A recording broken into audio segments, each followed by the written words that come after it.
استغفار جہاں گناہوں کی معافی ہے نا، وہاں یہ بہت سارے مسائل کے حل کی کنجی بھی ہے۔ آپ اگر پرابلم میں ہیں، روزی کے مسائل ہیں، اولاد نہیں ہو رہی ہے، یا کوئی بھی پرابلم ہے، واقعہ سنیے۔ حضرت امام حسن بصری رحمت اللہ تعالی بہت بڑے بزرگ ہیں، ایک شخص آیا، آ کر کہتا ہوں بارش نہیں ہو رہی ہے، قحط کی پوزیشن آ گئی ہے، بارش نہیں ہو رہی، دعا فرمائیں کہ وظیفہ عطا فرمائیں۔ آپ نے فرمایا استغفار کرو، وہ چلا گیا۔ اچھا، ایک بزرگ بیٹھے تھے ان کے پاس، حضرت ربیع بن صبیح رحمت اللہ، وہ دیکھ رہے تھے۔ دوسرا بندہ آیا، کہتا حضور تنگ دستی ہے، کاروبار میں ڈاؤن ہے، رزق میں تنگی ہے، آپ نے فرمایا استغفار کرو۔ تیسرا شخص آیا، کہتا حضور اولاد نہیں ہو رہی ہے، حصول اولاد کے لیے وظیفہ لینا، فرمایا استغفار کرو۔ چوتھا بندہ آیا، وہ کہتا کہ حضور میرے باغ میں، فصلوں میں پیداوار کی کمی ہے، فرمایا استغفار کرو۔ حضرت ربیع بن صبیح کہتے ہیں حضور پہلا بندہ الگ پرابلم لے کر آیا، دوسرا الگ، تیسرا الگ، چوتھا الگ، چاروں کو ایک ہی دوائی، چاروں کو ایک ہی وظیفہ، استغفار استغفار۔ ہائے ہائے، بڑوں کی بڑی باتیں ہیں۔ قرآن میں بھی پڑھتا ہوں، قرآن آپ بھی پڑھتے ہیں، مگر دیکھو اللہ والے کیسے پڑھتے ہیں۔ کیا خوبصورت جواب دیا آپ نے۔ آپ فرماتے ہیں سورہ نوح پارہ 29 آیت نمبر 10 سے 12 کی آپ نے تلاوت فرمائی۔ اب ذرا قرآن سنیے گا۔ بسم اللہ الرحمن الرحیم، استغفروا ربکم انہ کان غفارا یرسل السماء علیکم مدرارا ویمددکم باموال وبنین ویجعل لکم جنات ویجعل لکم انہارا۔ سبحان اللہ، ذرا سنیے گا، اپنے رب سے معافی مانگو۔ استغفروا ربکم انہ کان غفارا، بے شک وہ بڑا معاف کرنے والا ہے۔ اب دے گا عطا، کیا فرمائے گا؟ یرسل السماء علیکم مدرارا، وہ تم پر موسلا دھار بارش بھیجے گا۔ وَيُمْدِدْكُمْ بِأَمْوَالٍ وَبَنِينَ وَيَجْعَلْ لَكُمْ جَنَّاتٍ وَيَجْعَلْ لَكُمْ أَنْهَارًا، فرمایا اور مالوں اور بیٹوں سے تمہاری مدد فرمائے گا، اور تمہارے لیے باغات بنا دے گا، اور تمہارے لیے نہریں بنائے گا۔ باغات بھی بڑھ رہے ہیں، اولاد بھی عطا ہو رہی ہے، مال بھی بڑھ رہا ہے، بارش بھی ہو رہی ہے۔ اس چیز سے؟ استغفار سے۔ تو استغفار یہ آپ کے بہت سارے پرابلمز کا حل ہے، مسائل کا حل ہے۔ بس اپنی زبان استغفار سے تر رکھے۔ اچھا، پھر اس میں تھوڑی سی شرمندگی بھی ہو، ایسا نہیں کہ استغفار بھی ہو رہا ہے اور دماغ کہیں اور ہے، مسکرا بھی رہے ہیں، ہنس بھی رہے ہیں، اور استغفر اللہ، کسی سے معافی مانگتے ہوئے ہنستا ہے کیا بندہ؟ استغفر اللہ ربی من کل ذنب واتوب الیہ، یا اللہ میں اپنے سارے گناہوں سے تجھ سے معافی مانگ رہا ہوں۔ بہت سارے استغفار کے سیکھ ہیں۔ استغفر اللہ العظیم من کل ذنب عظیم، اے اللہ میں تجھ سے استغفار کرتا ہوں، وہ رب جو بہت عظیم ہے، اپنے سارے بڑے گناہوں سے میں استغفار کرتا ہوں۔ الگ الگ الگ سیغوں سے اللہ کی بارگاہ میں استغفار کریں۔ ہو سکے تو کبھی گناہ یاد آئیں تو آنسو بھی بہ رہے ہوں، مگر یہ استغفار اللہ کو بڑا پسند ہے، معافی رب کو بہت پسند ہے۔ ابو اللیث سمرقندی رحمت اللہ تعالی لکھتے ہیں پچھلی قوموں میں ایک شخص تھا، اس نے بہت گناہ کیے تھے۔ ایک بار اس نے اپنی پچھلی زندگی کے بارے میں سوچا، گناہوں کے بارے میں غور و فکر کیا، تو اسے شرمندگی ہوئی۔ اس نے نادم و شرمندہ ہو کر 3 مرتبہ کہا اللہم غفرانک، اللہم غفرانک، اللہم غفرانک، اے اللہ تیری بخشش، اے اللہ تیری بخشش، اے اللہ پاک تیری بخشش۔ اسی لمحے اس کو موت آ گئی اور اللہ پاک نے اس کی بخشش فرما دی۔ آئیے ہم بھی پڑھ لیتے، اللہم غفرانک، اللہم غفرانک، اللہم غفرانک۔ استغفار کرنا، توبہ کرنا، گناہ یاد کر کے شرمندہ ہونا، یہ اللہ کو کتنا پسند ہے۔ ایک سبحان اللہ، اس کے بارے میں چند برکتیں آپ کو بیان کرتا ہوں۔ بڑی عظیم برکت یہ ہے کہ اس کی بدولت بندے کا تنگی اور غم دور ہو جاتا ہے۔ حدیث پاک میں ہے جو ہمیشہ استغفار کرتا رہے، اللہ پاک اس کے لیے ہر تنگی سے نکلنے کا راستہ بناتا ہے، ہر فکر و غم سے اسے خلاصی عطا فرماتا ہے۔ اس کی ایک برکت یہ بھی ہے کہ ایسے بندے کو اللہ پاک غیب سے رزق عطا فرماتا ہے۔ حدیث پاک میں ہے استغفار کرنے والے کو اللہ وہاں سے رزق عطا فرماتا ہے جہاں اس کا گمان بھی نہیں ہوتا ہے۔ اتنی مہنگائی ہے، اتنی مشکلیں ہیں، اتنی تنگی ہے، لوگ قرضے میں ہیں، کبھی ادھر جاتے ہو کبھی ادھر جاتے ہو. ارے بھائی سب کے پاس جاتے ہو, رب کے پاس کیوں نہیں جاتے؟ استغفار کرنا شروع کر دو. فرمایا ادھر سے روزی دے گا جہاں تمہارا گمان بھی نہیں جائے گا. اس کی برکت سے اللہ پاک دلوں کے زنگ کو دور فرماتا ہے. کچھ حدیثوں میں ایسے اعمال بتائے گئے کہ بندہ جب یہ عمل کرتا ہے تو رب مسکراتا ہے. عمل تو بعد میں سنیں گے, یہ فضیلت سن کے کیسی مزہ آ رہا ہے. اللہ مسکراتا ہے اپنے اس بندے کو دیکھ کر جو یہ عمل کرتا ہے. ہاں ایک وضاحت کر دوں کہ یقیناً اس کا مسکرانا ایسا نہیں ہے جیسا ہمارا مسکرانا ہے. اللہ پاک جسم اور جسم کے لوازمات سے پاک ہے, اس کی شان بہت اونچی ہے. مگر احادیث میں جب جہاں جہاں یہ لفظ آیا نا کہ رب مسکراتا ہے, تو اس کا مطلب یہ کہ اللہ بندے کے اس کام سے بہت راضی ہو جاتا ہے, اس پر رحمتیں نازل فرماتا ہے. سبحان اللہ. میں سوچ رہا تھا یہاں تک بتانے کے بعد آپ کو یہ کہہ دوں نا, اب جو بھی کام بتانا ہے وہ کرنا شروع کر دیں گے انشاءاللہ. بغیر بتائے بتا دوں کہ بھائی اب یہ کام میں رب راضی ہو جائے گا. رب کا مسکرانا لفظ کیسا ہے یار, جس کو کہہ رہے دل کی کلیاں کھل اٹھیں کہ زندگی میں کوئی کام ایسا کر لوں, کوئی ایک کام ایسا کر لوں کہ اللہ میری طرف دیکھ کر مسکرا دے, یعنی اس کی رحمت مسکرائے اور اس کی طرف سے رحمتیں نازل ہو جائیں, وہ مجھ سے راضی ہو جائے. تو یہی زندگی کا حاصل ہے نا. سبحان اللہ. تو یہ آئیے آج مدری چل کے ناظرین آپ بھی اٹینشن ہو جائیں کہ وہ کام کون سے ہیں جس کو دیکھ کر رب کی رحمت ایسی راضی ہو جاتی ہے, رب اتنا راضی ہو جاتا ہے. سبحان اللہ سبحان اللہ. تو آئیے ایک پہلی حدیث سنتے ہیں. نبی پاک علیہ الصلوۃ والسلام فرماتے اذا ضحک ربک الی عبد فی الدنیا فلا حساب علیہ, جب تمہارا رب دنیا میں کسی بندے کو دیکھ کر مسکرائے تو روز قیامت اس سے حساب نہیں لیا جائے گا. ہائے ہائے, قیامت کے حساب سے بچ جائیں تو اور پھر کیا چاہیے. وہاں بلا حساب جنت میں داخلہ مل جائے. سبحان اللہ. یہ تو مزے کو مزہ آ جائے. تو اب کام کون سے ہیں سبحان اللہ جس میں رحمت خاص برستی ہے. سبحان اللہ. اور ابھی جن نیک اعمال کے بارے میں ہم سننے والے ہیں, یہ دو اہم فضیلتیں ہیں. جب بندہ یہ نیک کام کرتا ہے اللہ پاک اس سے انتہائی راضی ہو کر اس پر رحمت نازل فرماتا ہے, اور ایسا خوش نصیب روز قیامت بلا حساب جنت میں داخل ہو جائے گا. اور یہ اتنا آسان کام ہے, سچی بات یہ اتنا مزیدار کام ہے کہ بندہ یہ صبح و شام کر سکتا ہے اور کرتا جائے اور رب کی رحمت لوٹتا جائے. مگر اس واقعے میں مولا علی شیر خدا کرم اللہ تعالی وجہ الکریم کی شان بھی بڑے پیارے انداز میں سیکھنے کو ملے گی. حضرت علی بن ربیعہ رحمت اللہ تعالی فرماتے ہیں ایک مرتبہ مسلمانوں کے چوتھے خلیفہ حضرت علی المرتضی شیر خدا کرم اللہ تعالی وجہہ الکریم سواری پر سوار ہوئے, مجھے اپنے پیچھے بٹھایا اور حرا نامی علاقے کی طرف چل رہے تھے. چل پڑے. چلتے چلتے آپ نے آسمان کی طرف نظر اٹھایا اور پھر پڑھا اے اللہ پاک میرے گناہ بخش دے, بے شک تیرے سوا کوئی گناہوں کو بخشنے والا نہیں ہے. کیسی پیاری التجا ہے.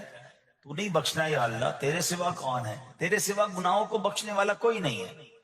حضرت علی بن ربیعہ فرماتے ہیں یہ پڑھنے کے بعد مولا علی شیر خدا میری طرف دیکھے اور مسکرائے. مجھے بڑی حیرانی ہوئی. میں نے پوچھا کہ اے امیر المومنین, آپ نے پہلے استغفار کیا, اپنے گناہوں کی معافی مانگی, پھر آپ میری طرف دیکھ کر مسکرائے, اس میں راز کیا ہے؟ مولا علی شیر خدا کرم اللہ تعالی وجہ الکریم فرماتے ہیں کہ اپنے پرانا ایک واقعہ سنانے لگے, اپنی ماضی کی ایک یاد تازہ کرنے لگے. فرمانے لگے ایک مرتبہ پیارے آقا مکی مدنی مصطفیٰ صلی اللہ تعالی علیہ وسلم سواری پر تشریف فرما ہوئے اور مجھے اپنے پیچھے بیٹھنے کا شرف عطا فرمایا. مولا علی کو پیچھے بٹھایا نبی پاک نے اپنی سواری کو, اور ہم اسی جگہ یعنی حرا کا جو علاقہ ہے اسی طرف آ رہے تھے.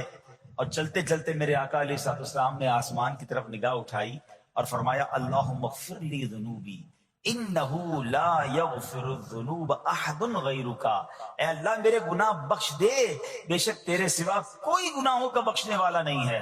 پھر نبی پاک علیہ الصلوۃ والسلام میری طرف دیکھ کر مسکرائے, اے ربیعہ میں نے بھی وہی سوال کیا جو آج تم نے سوال کیا تھا.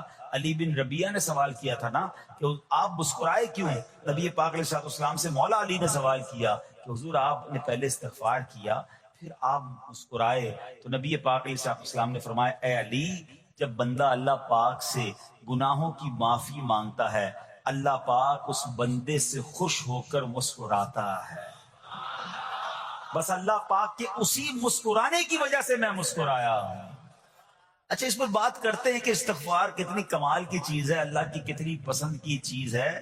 مگر ذرا کمال تو دیکھیے مولا علی شیر خدا کا، کہ آپ نے ایگزیکٹلی وہی پورا سینیریو کریٹ کیا، وہ پورا منظر آپ نے خود کریٹ کیا، بنایا، کہ اسی طرح پیچھے سواری پر علی بن ربیعہ کو بٹھایا، اسی وادی میں لے کر گئے، اسی وادی میں جا کر آسمان کی طرف نگاہ بھی کی، اور وہی الفاظ دہرائے جو نبی پاک نے دہرائے. الفاظ دہرانے کے بعد حضرت علی بن ربیعہ کو مولا علی دیکھ کر مسکرا بھی رہے ہیں. اور کمال دیکھیں، علی بن ربیعہ سوال بھی وہی کر رہے ہیں اور میرے شیر خدا جواب بھی وہی عطا فرما رہے ہیں.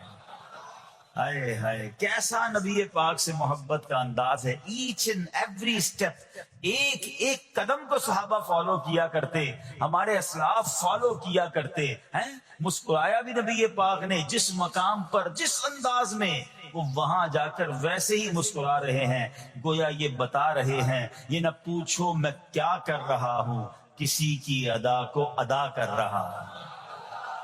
ایک صحابہ کرام پتہ مقامات ڈھونڈا کرتے تھے کہ کہاں کہاں میرے آقا نے نمازیں ادا کی، کہاں قیام کیا، سفر میں کہاں پڑاؤ ڈالا. ہم بھی ایگزیکٹلی اسی طریقے سے سفر کریں، وہی پڑاؤ ڈالیں، وہی نوافل ادا کریں. اللہ اکبر. اور آج ہمیں پتا چل جائے کہ یہ سنت ہے تو جواب کیا ملتا ہے؟ بھائی سنت ہی ہے نا، فرض تو نہیں ہے. امام صاحب سے اور مولوی صاحب سے اور علماء سے لوگ آ کے یہی سوال کر رہے تھے، حضرت گناہ تو نہیں ملے گا؟ سنت ہی ہے نا، کوئی مسئلہ تو نہیں چھوڑنے. اللہ کے بندو، سنت کو اتنا نارمل لے لیا. اب تو نیا طبقہ بن گیا، کہتے ہیں بھائی نماز میں فرض پڑھ لو، بڑی بات ہے، کیا پڑھنا، سنت ہے کوئی ضروری نہیں ہوتی. کہاں سے آگے لوگ جو نبی پاک کی سنت سے ہمیں دور کرنے کی بات کرتے. عاشق رسول کے لیے اس سے بڑی کیا بات ہے کہ پتہ چل جائے یہ نبی پاک کی سنت ہے. میرے آقا فرماتے من احب سنتی فقط احبنی، جس نے میری سنت سے محبت کی وہ ایسا ہے جیسے اس نے مجھ سے محبت کی. اور آگے سنو، فرماتے ومن احبنی کان معی فی الجنہ، جس نے مجھ سے محبت کی وہ جنت میں میرے ساتھ ہوگا. ارے سنت پر عمل کرنا تو جنت میں جانے، اور وہ بھی نبی پاک کے ساتھ جانے والا راستہ ہے. لوگ کہتے سنت ضروری نہیں. اللہ سلامت رکھے میرے پیر و مرشد کو، اللہ سلامت رکھے دعوت اسلامی کو. قدم قدم پر سنتوں کی بات دعوت اسلامی والے کرتے ہیں. یقیناً کچھ لوگوں کو پرابلم ہوتی ہے، یار اتنی سنتوں کی بات، تمہارا بیان بھی سنتوں بھرا بیان، مدنی حلقہ بھی سنتوں بھرا، تو جناب ہر جگہ سنت کی بات. ارے غلام آقا کے طریقے کی بات نہ کرے تو کس کی بات کرے؟ ارے مولا علی کو تو دیکھو یار، مولا علی شیر خدا. ہم پنجتن کے غلام ہیں، اہل بیت سے محبت کرتے ہیں، صحابہ سے پیار کرتے ہیں. ان کو دیکھیں نا، ایک ایک قدم کو، ایک ایک طریقے کو، ایک ایک انداز کو فالو کیا کرتے تھے. آپ کو پتا ہے حضرت ابوبکر صدیق رضی اللہ تعالیٰ عنہ کا وصال کا دن آنے والا تھا. آپ کو آخری گھڑیاں تھیں. آپ نے اپنی صاحبزادی بی بی عائشہ صدیقہ رضی اللہ تعالیٰ عنہا سے پوچھوایا، ذرا یہ تو بتاؤ نبی پاک کا جو وصال کا دن تھا وہ دن کون سا تھا؟ وصال کے وقت کپڑے کیا پہنے تھے؟ یعنی ایک ایک بات کی معلومات لے رہے ہیں. تمنا یہ ہے کہ نبی پاک جس دن دنیا سے پردہ فرمایا، اس سنت پر بھی عمل ہو جائے، میرا انتقال بھی اسی دن ہو جائے. آپ غور کریں کتنی باریکی سے پیارے آقا علیہ السلام کو صحابہ کرام اہل بیت اطہار فالو کرتے تھے. اور آج پتہ نہیں کیا ہو گیا ہے سنت. ابھی تھوڑے دنوں بعد انشاءاللہ حاجی حج کو جائیں گے. اللہ مجھے اور آپ کو بار بار حج کی سعادت عطا فرمائے.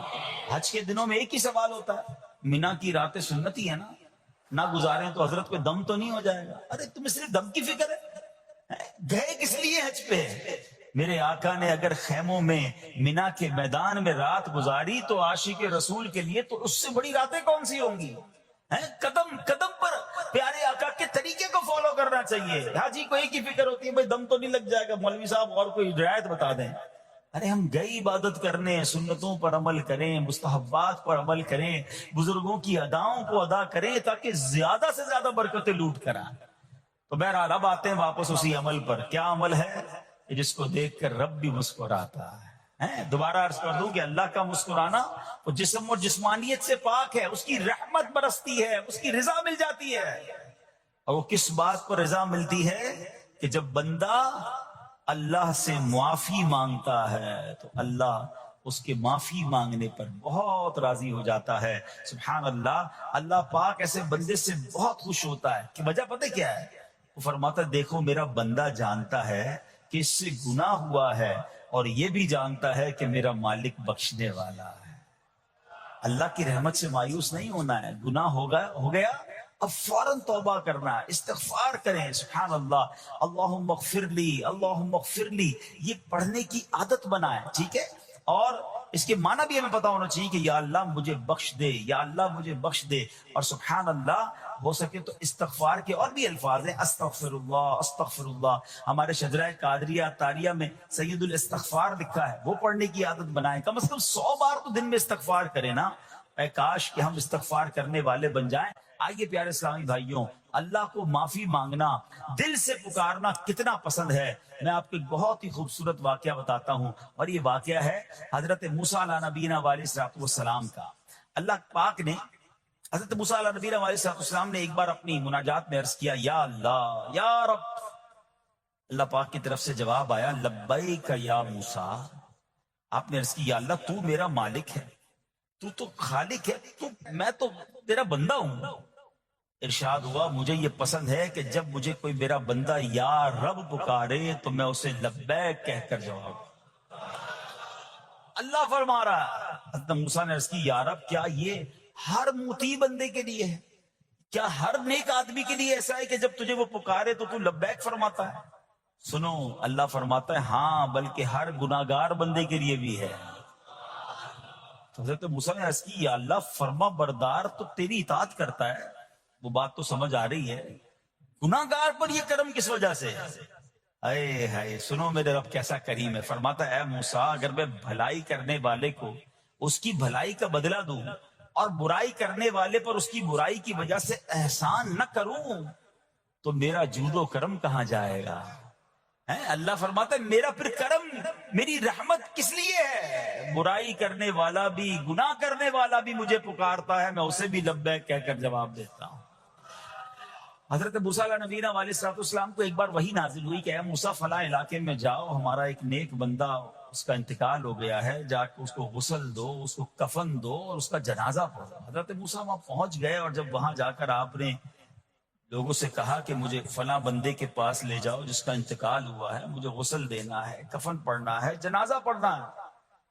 لوگوں نے کہا حضرت یہ تو زمانے کا گناہگار, بڑا بےہودہ, بڑا بدکار شخص تھا, آپ کو رب کا حکم تھا, آپ نے غسل بھی دیا, کفن بھی پہنایا, جنازہ بھی پڑھا, پھر رب کی بارگاہ میں عرض کی, مولا بندے تو یہ کہہ رہے ہیں یہ تو بہت برا آدمی تھا, تو نے مجھے بھیجا اور فرمایا تیرا پیارا بندہ, میں نے جنازہ بھی پڑھ دیا, غسل اور کفن بھی دیا. اب ذرا آپ سوچیں کہ کسی کا جنازہ حضرت موسیٰ پڑھ دیں تو اس کی تو بخشش کا تو کوئی مسئلہ ہی کوئی نہیں نا, وہ تو اللہ کے نبی جس کا جنازہ پڑھے غسل دے تو یا اللہ تو نے ایسا انتظام فرما دیا. تو رب کریم کی طرف سے پتہ ہے کیا جواب آتا ہے؟ اللہ فرماتا ہے, اے موسیٰ بندے سچ کہتے ہیں, یہ بندہ واقعی بڑا گناہگار تھا. جو علاقے والے, شہر کے لوگ کہہ رہے ہیں نا, ٹھیک کہہ رہے ہیں, یہ بندہ تھا ہی ایسا. یا اللہ جب اتنا گناہگار تو اتنی بڑی مہربانی کس وجہ سے؟ ارشاد ہوا, اے موسیٰ اس بندے نے مرنے سے پہلے مجھ سے 5 کلمات کے ذریعے بات کی, مناجات کی, مجھے پکارا, 5 سینٹنس تھے, 5 کلمے تھے, اور اے موسیٰ اس کی وجہ سے میں نے اس کی مغفرت فرما دی. حضرت موسیٰ کہتے ہیں یا اللہ وہ 5 کلمے تو بتا دے, وہ 5 کیسے جملے تھے کہ علاقے میں سب سے مشہور بدکار, اور اس کا انتقال ہو تو رب مغفرت بھی فرمائے اور اپنے نبی کو فرمائے جا کے جنازہ پڑھو. تو آپ نے کہا یا اللہ وہ 5 کلمات بتا دے. آپ ذرا یہ 5 کلمات سنیے گا. ایکچولی جو بات سمجھنی ہے نا, استغفار ہے کیا, معافی مانگنا ہے کیا, توبہ کیا ہے. اللہ فرماتا نا کہ ہم نے سنا کہ جو بندہ اللہ سے استغفار کرتا ہے اللہ اسے دیکھ کر مسکراتا ہے. اس کی وجہ یہ کہ بندہ رب کی بارگاہ میں اپنے آپ کو سرنڈر کرتا ہے, اپنے گناہ یاد کرتا ہے, اپنی کم مائگی کا اظہار کرتا ہے. وہ کہتے ہیں نا الندم التوبہ, شرمندگی توبہ ہے. شرمندہ ہو جائے نا انسان. دنیا میں پتہ کیا معاملہ ہے, ہم کسی عدالت میں جا کر کہہ دیں ہم نے جرم کیا ہے, اقبال جرم, ٹھیک ہے, تو کیا ہوتا ہے, جج کہتا ہے پھر اس کو گرفتار کرو اور سزا سناؤ. بندہ خود ہی مان رہا ہے, گواہوں کی ضرورت کیا ہے؟ دنیا کی عدالت میں اقبال جرم پر سزا ملتی ہے، میرے رب کی رحمت کی عدالت دیکھو، بندہ وہاں جا کر اقبال جرم کر لے، شرمندہ ہو جائے، معافی مانگ لے، اللہ اس کے سارے گناہ معاف فرما دیتا ہے۔ یہ فرق ہے دنیا والوں میں اور رب کی عدالت میں، سبحان اللہ۔ وہ حضرت موسیٰ کہتے ہیں یا اللہ وہ 5 کلمے بتا، اور بتائے گئے تو وہ 5 کلمے سنیے گا ذرا۔ وہ بندہ کہتا ہے مرنے سے پہلے، اے رب تو جانتا ہے میں نیکوں سے محبت کرتا ہوں اگرچہ خود نیک نہیں ہوں، یا رب تو جانتا ہے میں فاسقوں سے بغض رکھتا ہوں اگرچہ میں خود فاسق ہوں۔ سمجھ رہے بات؟ اے اللہ نیکوں سے پیار کرتا ہوں، مجھے پتا ہے میں خود نیک نہیں ہوں، میں گناہ گاروں سے نفرت کرتا ہوں حالانکہ میں خود بھی گناہ گار ہوں، کہیں بھی اپنی بڑائی نہیں ہے، میں گناہ گار، میں بدکار، مگر اللہ میں پیار کرتا ہوں نیک لوگوں سے۔ تیسرا جملہ کیا تھا؟ یا رب اگر مجھے معلوم ہو جائے کہ میرے جنت میں داخل ہونے سے تیری ملکیت میں کوئی کمی آ جائے گی تو اے اللہ میں تجھ سے پھر جنت کا سوال کرنا چھوڑ دوں گا۔ مجھے یہ پتا ہے یا اللہ تو نے مجھے جنت میں داخل کیا نا، تیری جنت میں کوئی کمی نہیں آئے گی، بہت بڑی ہے، اب مجھے داخل بھی کرنے سے تیرا کچھ نہیں جائے گا، اگر کچھ جاتا ہوتا تو یا اللہ میں جنت تیرے سے مانگنا چھوڑ دیتا۔ چوتھا جملہ کیا ہے؟ اے رب اگر مجھے معلوم ہو جائے کہ مجھے جہنم میں داخل کرنے سے تیری ملکیت میں اضافہ ہو جائے گا تو میں پھر جہنم سے پناہ نہیں مانگوں گا، یعنی اگر تو تیرے ملک میں تیری شان میں اضافہ ہو رہا ہے مجھے جہنم میں ڈالنے سے، پھر تو میں نہیں کہوں گا تجھے کہ جہنم سے نکال، مگر مجھے پتا ہے تو پہلے ہی مالک ہے، تو پہلے ہی خالق ہے، سب کچھ تیرا ہے، مجھے جہنم میں ڈالنے سے تیری کوئی ملکیت میں اضافہ نہیں ہونا۔ اور آخری بات کیا کہتا ہے؟ یا رب اگر تو مجھ پر رحم نہ کرے گا تو پھر کون کرے گا؟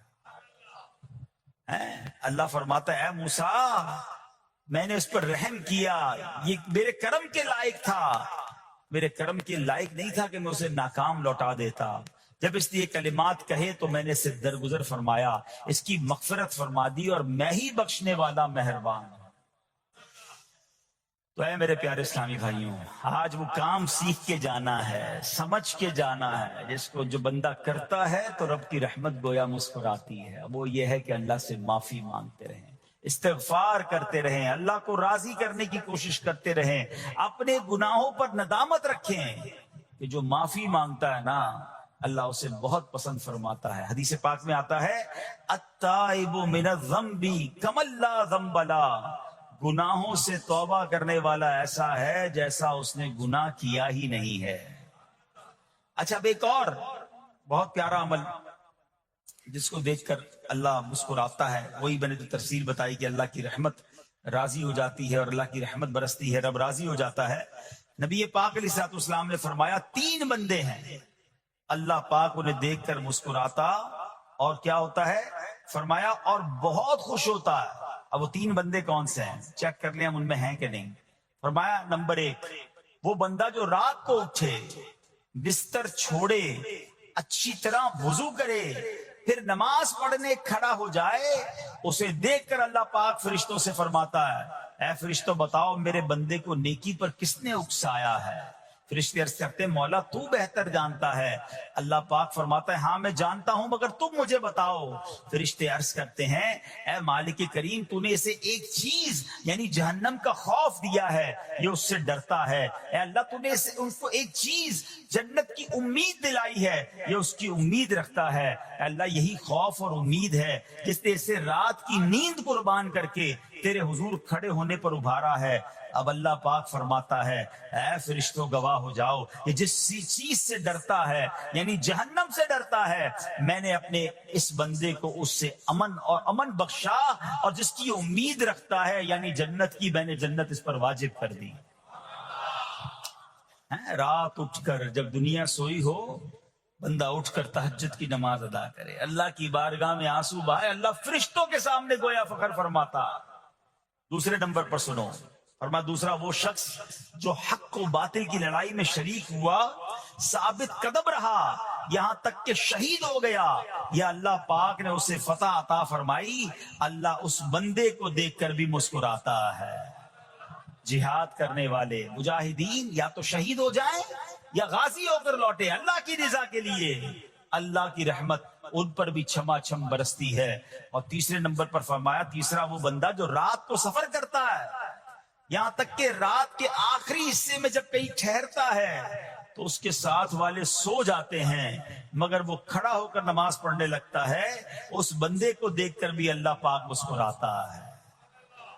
اجتماعی عبادت کے بڑے فائدے ہیں، اجتماع میں آنا، محفل میں آنا، دعا میں شرکت کرنا بہت اچھی بات ہے، مگر اپنی عادت ایسے بھی بنائیں کہ کچھ عبادتیں ایسی کریں کہ میں جانوں اور رب جانے۔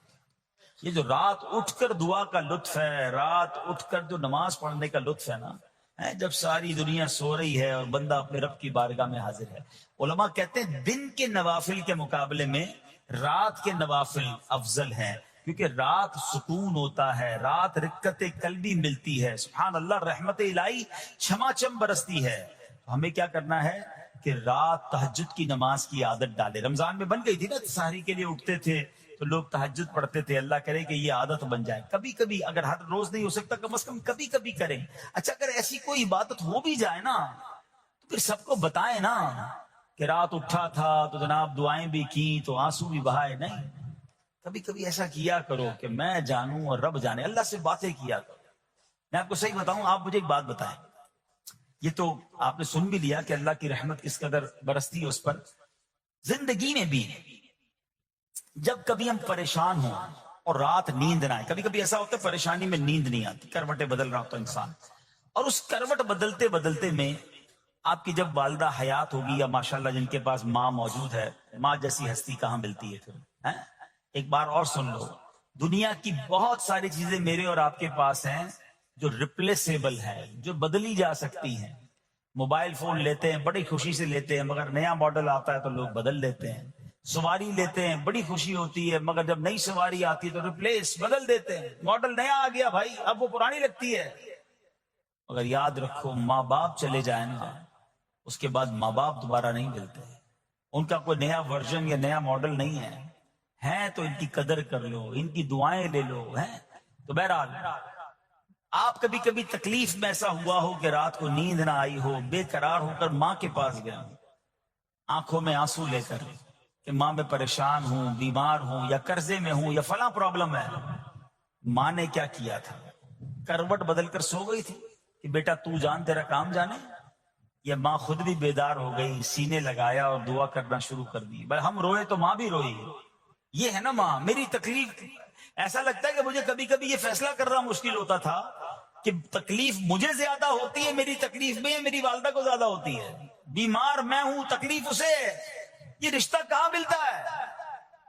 مگر مجھے ایک بات بتاؤ، جب میری تکلیف پر رات نیند چھوڑ کر بستر چھوڑ کر میں ماں کے پاس گیا، ماں نے سینے لگایا، تو اگر میں اپنا بستر چھوڑ کر آنکھوں میں آنسو لیے میری ماں سے مجھے کہیں زیادہ پیار کرنے والے رب کی بارگاہ میں چلا گیا تو اس کی رحمت کیا مجھے مایوس کر دے گی؟ میری ماں کے دل میں جو مامتا ہے نا وہ بھی میرے رب نے ڈالی ہے، تو رب کی رحمت کتنی ہوگی؟ تو کبھی کبھی اللہ کی بارگاہ میں رات کے اس پہر حاضر ہوا کرو، جو پرابلم ہے آپ کی، جو مشکل ہے آپ کی، آپ یقین کریں، آپ اللہ کی بارگاہ میں تہجد کے وقت رات کے آخری پہر آنسو بہائیں، دعائیں کریں، نوافل پڑھیں، پھر دیکھیں آپ کے دل کو تسلی کیسے ہوتی ہے، آپ کا ایمان تازہ ہو جائے گا، اور آپ نے دیکھا کہ ایسے وقت عبادت کرنے والوں سے رب کتنا راضی ہوتا ہے۔ اللہ کرے یہ بات ہمیں سمجھ آ جائے۔